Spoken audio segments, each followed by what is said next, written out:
যে হাদিসে আছে আল্লাহ রসুল 3 দিন মসজিদে গিয়া তারাবির নামাজ জমাতে পড়েছিলেন, সেই হাদিসে রাসূল তারাবির নামাজ কত রাকাত পড়েছিলেন রাকাতের সংখ্যা উল্লেখ নাই। একটু আগে যে বললাম যে রাসূল 3 রাত্রে তারাবির নামাজ মসজিদে গিয়া জমাতে পড়েছেন, এটা হাদিসে উল্লেখ আছে, কিন্তু এই হাদিসে উল্লেখটাই রাসূল কত রাকাত পড়েছিলেন তারাবি অন্য একটা হাদিসে উল্লেখ আছে।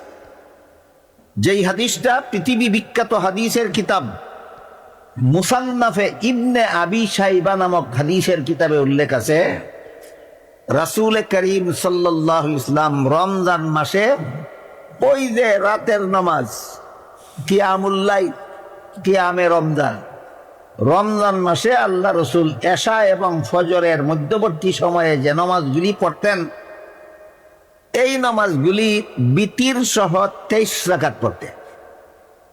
রমজান মাসে রাতের নামাজগুলি আল্লাহ রসুল বিতির সহ 23 রাকাত। এবার বলুন, রাসূলের পড়া 23 রাকাত থেকে বিতিরের 3 রাকাত আলাদা করলে কত রাকাত থাকে? এই 20 রাকাত হইল তারাবি।